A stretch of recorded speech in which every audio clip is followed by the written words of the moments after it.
Baik, Assalamualaikum warahmatullahi wabarakatuh. Selamat sore dan salam sejahtera untuk kita semua.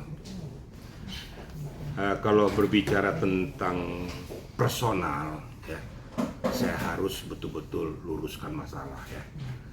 Saya nggak mau apapun yang dilakukan oleh Sahroni, itulah peristiwa pada saat itu. Mungkin setelah terjadinya peristiwa itu, mungkin ada sesal dan penyesalan bagi yang bersangkutan. Tapi saya berharap juga kepada kita semua, ya, jangan selalu menjustis orang pada saat dia yang bersalah. Ya. Ingat bahwa kita ini manusia yang tidak sempurna semua. Ya.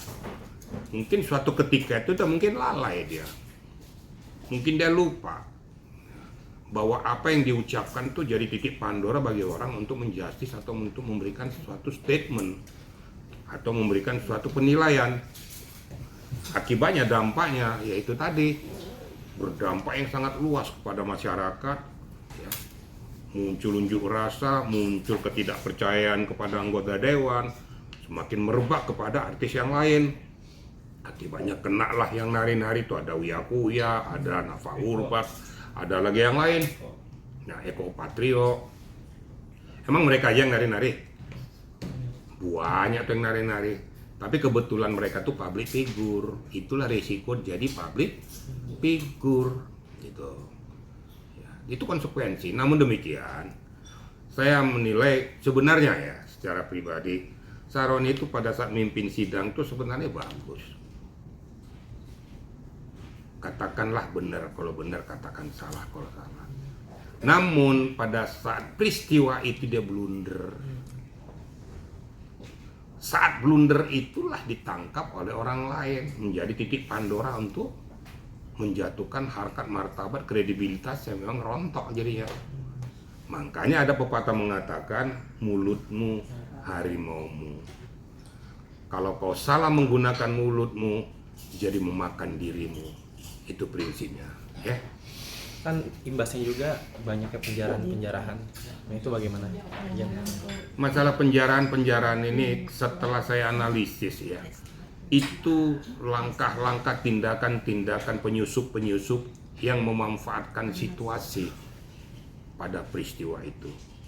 Ingat bahwa unjuk rasa itu kalau saya lihat itu murni sebenarnya menyuarakan aspirasi. Tapi diboncengi oleh para penyusup ini, membuat situasi jadi kisruh. Justru mereka lebih parah daripada yang melakukan aksi unjuk rasa. Akibatnya apa? Seluruhnya jadi kena getahnya.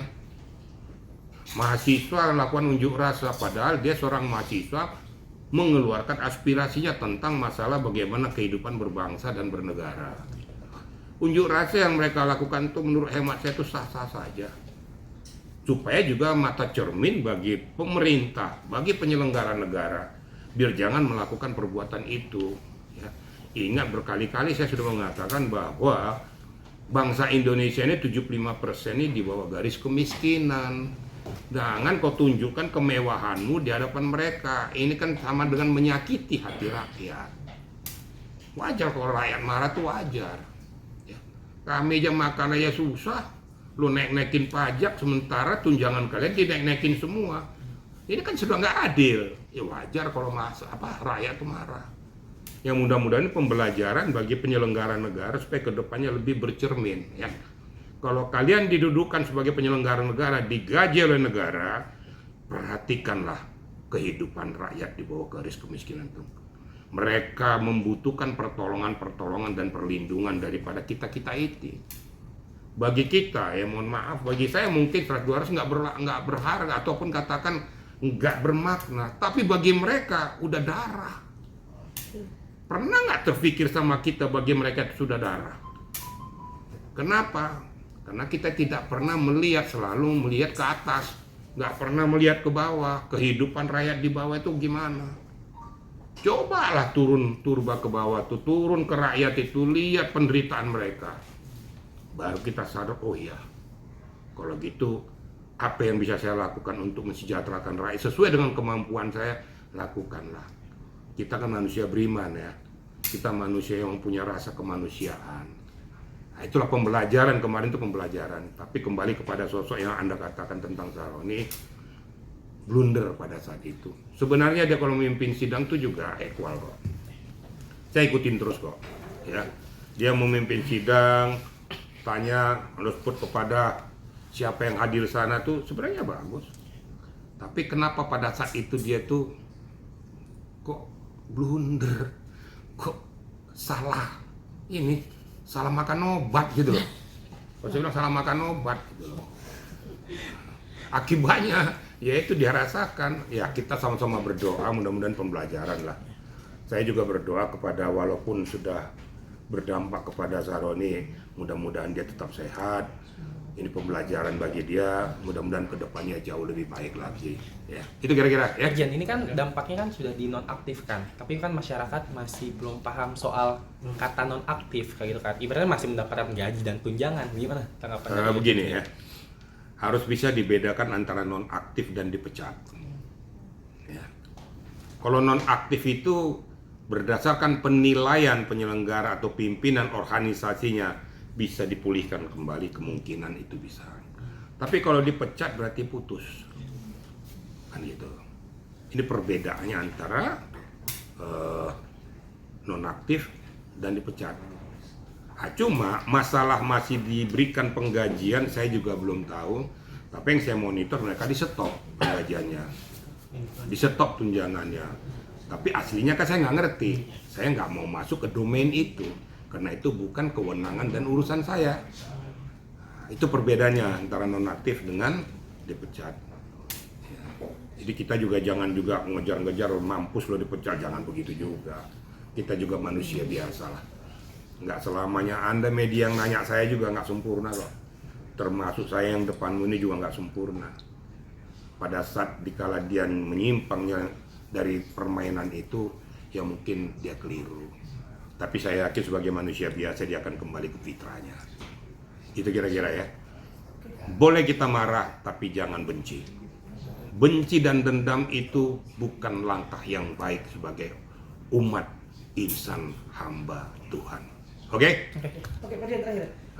Tujuannya adalah DPR, tapi malah ada kerusuhan segala macamnya. Demonya betul menyuarakan kebenaran, anarkisnya enggak. Nah, selalu pada endingnya masyarakat yang dibenturkan sama polisi, tujuannya nggak pernah sampai. Gimana sih? Gini ya, masalah dibenturkan dengan aparat kepolisian sudah nasib. Polisi kaki kanan kuburan, kaki kiri rumah sakit.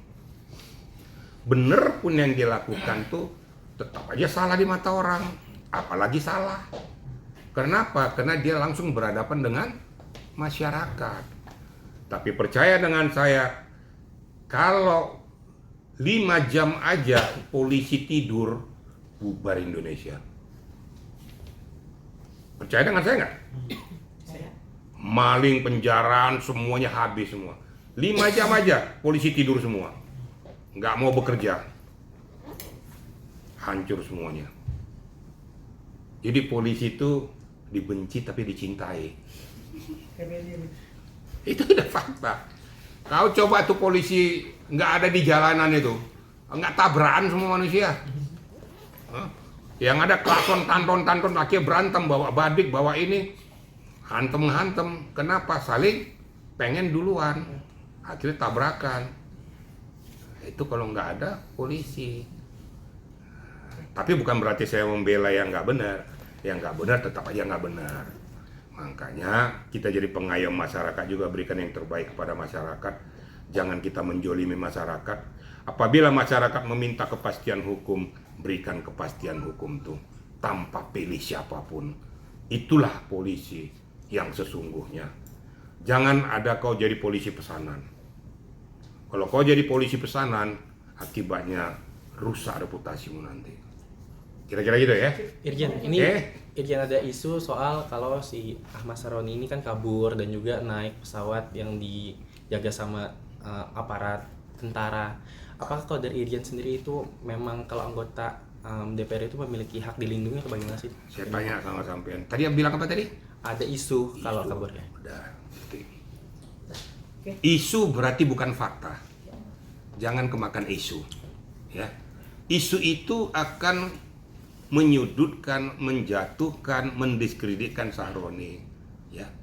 Harusnya berbicara fakta. Kalau kau sudah bicara isu tadi, saya nggak akan jawab. Tapi kalau kau bicara, saya lihat faktanya bahwa Sahroni naik pesawat menuju Singapura. Ini buktinya. Baru saya jawab. Tapi saya dengar isunya, itu kan ngomong-ngomong, katanya lagi nanti kan. Atau kita sudah justice orang. Ingat loh, menjustice orang tuh nggak baik apabila tidak sesuai dengan fakta. Saya nggak bela siapa-siapa gitu loh ya. Oke? Nah gitu caranya gitu Jadi loh. Jakarta kemana-mana ada dia. Kau nanya saya, kalau nggak benar saya bilang nggak benar gitu.